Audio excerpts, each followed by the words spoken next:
چاہے وہ آپ کے والدین کے خلاف ہو، چاہے آپ کے رشتہ دار کے خلاف ہو، چاہے امیر کے خلاف ہو، چاہے غریب کے خلاف ہو. یہ آیت جب میں نے پڑھی مجھے سمجھ میں آیا باقی چیز، لیکن یہ کیوں امیر کے خلاف غریب کے خلاف؟ امیر کے خلاف تو ہو سکتا ہے، ایک غریب کے خلاف کون شہادت دے گا؟ کیا فائدہ ہے؟ جب آپ تفسیر پڑھیں گے تو پتہ چلتا ہے آپ سوچیں گے غریب انسان ہے، اگر میں حق بولوں گا تو اس کی روزی روٹی چلے جائیں گی. قرآن کی کمپلیٹ آیت کہتی ہے اللہ تعالیٰ روزی روٹی دینے والا ہے. تو غریب بھی ہے، اگر غلط کیا ہے تو شہادت دو اس کے خلاف. ارے غریب ہے میں شہادت دوں گا تو اس کی نوکری جائیں گی. غریب بھی اگر غلط کرتا ہے تو اس کے خلاف شہادت دو. اللہ روزی روٹی دینے والا، آپ اور تم نے، آپ اور میں نے. تو حق کی بات ہوتی ہے، آپ کو دیکھنا چاہیے کون ہے آپ کے سامنے. تو ہم دیکھتے ہیں یہ دنیا میں بے انصافی، انجسٹس کا مجھے لفظ نہیں آ رہا تھا، بے انصافی. میری اردو کمزور ہے، میں تقریر کے پہلے بولنے بھول گیا کہ میری تعلیم انگریزی میں ہوئی، تو اردو میں جو غلطیاں ہوئیں اس کے لیے انشاءاللہ نظر انداز کر لینا. تو بے انصافی کا حل قرآن مجید میں. اسی لیے میں کہتا ہوں قرآن مجید عالمی ضرورت ہے. ہم دیکھتے ہیں دنیا بھر میں آج الکوہولزم ہے، ڈرگ ایڈکشن ہے. الکوہولزم، شرابی لوگ، ڈرگ ایڈکشن، ڈرگ ایڈکٹ سب جگہ ہے. اس کا حل کیا ہے؟ قرآن مجید میں اللہ تعالیٰ فرماتے سورہ مائدہ میں سورہ نمبر 5 آیت نمبر 90 میں، یا ایھا الذین آمنو، اے مومنو، انما الخمر والمیسر والانصاب والازلام رجس من عمل الشیطان فاجتنبوہ لعلکم تفلحون. اے مومنو جان لو، بے شک شراب، جوا، بت پرستی، پھانسے پھینکنا یہ شیطان کے ہتھ کنڈے ہے. اس سے باز آؤ اگر آپ سفلتا چاہتے ہیں تو. یعنی قرآن مجید میں صاف لکھا ہے کہ شراب پینا، جوا کھیلنا، بت پرستی، پھانسے پھینکنا یہ شیطان کے ہتھ کنڈے ہیں. اگر اور آپ اس سے باز آؤ تاکہ آپ سفلتا پا سکو. کیونکہ میں ڈاکٹر ہوں، میرے ڈاکٹری برادری کے لوگ کہتے ہیں کہ الکوہولزم، یہ شراب پینا، الکوہولزم یہ بیماری ہے. وہ سپورٹ کرتے ہیں الکوہولزم کو کہ بیماری ہے. تو میں کہتا ہوں اگر الکوہولزم، ہر وقت شراب پینا بیماری ہے تو یہ واحد بیماری ہے دنیا میں جو بوتل میں بیچی جاتی ہے. یہ واحد بیماری ہے جس کا نہ کوئی جرم کاز ہے نہ وائرس کاز ہے. یہ واحد بیماری ہے جس کا اشتہار ریڈیو پہ آتا ہے، ٹیلی ویژن پہ آتا ہے، میگزین میں آتا ہے. یہ واحد بیماری ہے جو کئی ملکوں کے گورنمنٹ کو آمدنی ملتی ہے. یہ واحد بیماری ہے جس کے وجہ سے روڈ پہ ایکسیڈنٹ ہوتے ہیں. یہ واحد بیماری ہے جس کے وجہ سے کئی گھر برباد ہوتے ہیں. یہ بیماری نہیں ہے، اللہ تعالیٰ فرماتے ہیں یہ شیطان کے ہتھ کنڈے ہے. رجس من عمل شیطان فاجتنبوہ لعلکم تفلحون. اس سے آپ باز آ جاؤ. یہ شیطان کے ہتھ کنڈے ہے، یہ آپ کے لیے حرام ہے تاکہ آپ سفلتا پاؤ. آج ہم دیکھتے ہیں کئی نوجوان، کئی شہر، کئی ملک برباد ہو رہے ہیں الکوہولزم کی وجہ سے، ڈرگ ایڈکشن کی وجہ سے. اس کا حل ہے قرآن مجید. آج ہم دیکھتے ہیں کہ دنیا میں کتنی بے پردگی ہے، نیوڈیٹی ہے، آبسینٹی ہے، ننگا پن ہے. قرآن مجید میں اس کا حل ہے حجاب.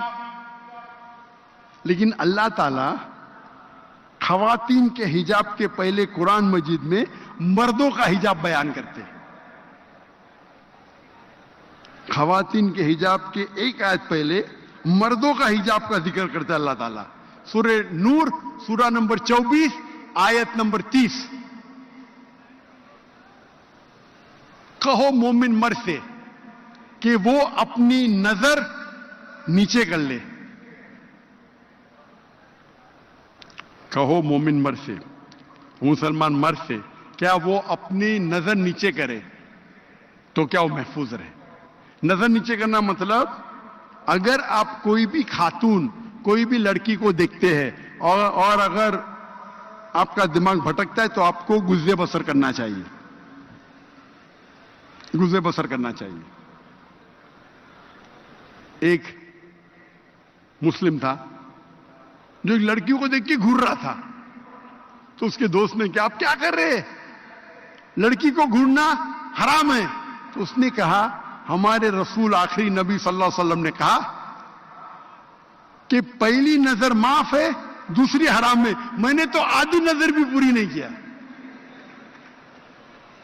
اس کا مطلب یہ نہیں کہ آپ لڑکی کو 3 منٹ بنا پل کے جھپکے دیکھو وداؤٹ بلنکنگ دا آئز اور بولو میری نظر ہی پوری نہیں ہوئی. اللہ کے رسول کا کہنا یہ تھا اگر انجانے میں نعرہ تکبیر, نعرہ تکبیر. وہ جو سامنے لوگ کھڑے ہیں ان سے میری درخواست ہے بیٹھ جائیں, بیٹھ جائیں, ذرا حضرت کا بیان ہو رہا ہے, بیٹھ جائیں سب پیچھے.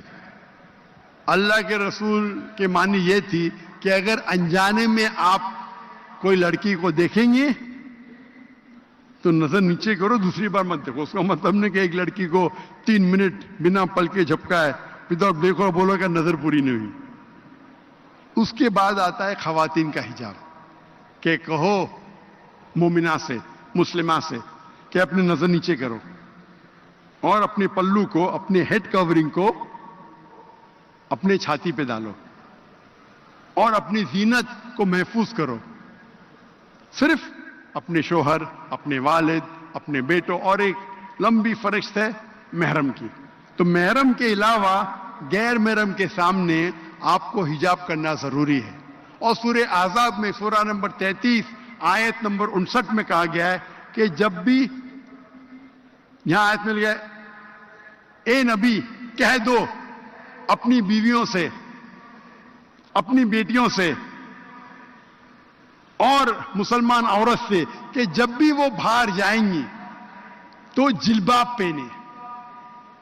جلباب ہوتا ہے اوور کلوک, کچھ لوگ کہتے ہیں کوٹ, کچھ لوگ کہتے ہیں ابایا, عربی میں جلباب, تو کہ ایک دم ڈھیلا ہونا چاہیے تاکہ آپ کو کوئی چھیڑے گا نہیں.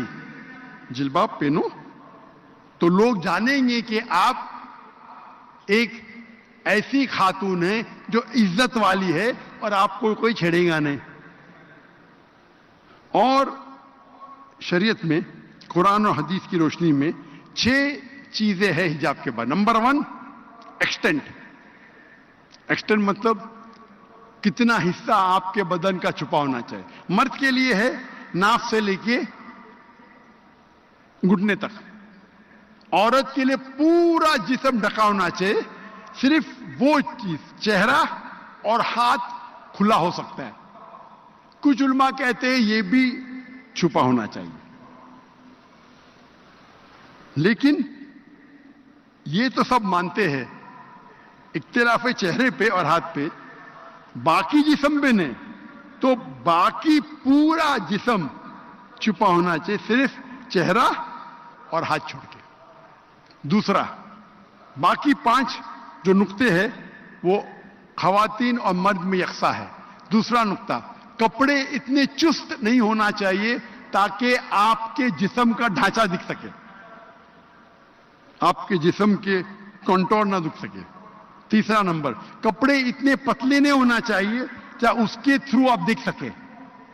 چوتھا نمبر, کپڑے اتنے بھڑکیلے نہیں ہونا چاہیے چمک دھمک تاکہ دوسرے کو اٹیک کر سکے.